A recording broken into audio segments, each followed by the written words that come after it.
నిన్న ఫ్యాక్టరీ సమస్యల గురించి లైవ్ పెట్టినప్పుడు చాలా విషయాలు అయితే నాకు తెలిసాయి.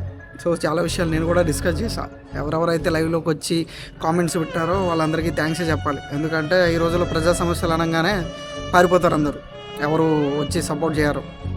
సో దీని గురించి పక్కన పెడదాం. అండ్ నాకు కొన్ని ఐడియాస్ అయితే వచ్చాయి. దాని ప్రకారం మనం ముందుకు వెళ్ళాలంటే కనుక ఎవరెవరైతే ఫ్యాక్టరీ మీద డిపెండ్ అయ్యి లాస్ అయిపోయి ఉన్నారో అండ్ ఏ గ్రామాలు అయితే ఫ్యాక్టరీ మీద డిపెండ్ అయ్యి ఉన్నాయో ఆ గ్రామాల నుంచి నాకు ఒక్కొక్క పర్సన్ అయితే కావాలి. సో వర్క్ అనేది ఏంటనేది నేను ఆఫ్లైన్లో డిస్కస్ చేస్తాను. ఎవరికి ఎలాంటి రిస్క్ అయితే ఉండదు, అదంతా కాన్ఫిడెన్షియల్గానే ఉంటుంది. సో ఎవరైనా హెల్ప్ చేయాలనుకుంటే ఇప్పుడు నిజంగానే నాకు డిఎం చేయండి. సో మీ అందరూ సపోర్ట్ చేస్తారని అనుకున్నా. అండ్ థ్యాంక్ యూ, నిజంగానే చాలా వరకు సపోర్ట్ చేస్తున్నారు మీ అందరూ. హ్యాపీగానే ఉంది. చాలా ప్రెజర్ ఉన్నా కూడా మేము చేస్తున్నాం, పొలిటికల్ ప్రెజర్ ఉన్నా కూడా మేము చేస్తున్నాం, తప్పదు మనకి. ఎందుకంటే ఈరోజు చెప్పకపోతే ఫ్యాక్టరీ ఉండేదట, చెరుకులు ఉండేవట, పండించేవాళ్ళట అని చెప్పుకోవాల్సి వస్తుంది 5-10 years అయితే. సో అలాంటిది దౌర్భాగ్యం మనకు అవసరం లేదు. మనం ఎప్పటి నుంచో పోరాడితే మళ్ళీ ఫ్యాక్టరీ ఓపెన్ అవుతుంది. సో చాలామంది సలహాలు అయితే ఇస్తున్నారు, నువ్వు ఒక్కడ ఏం చేస్తావు అని చెప్పేసి.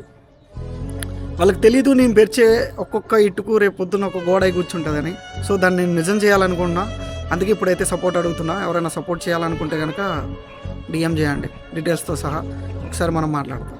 Thank you.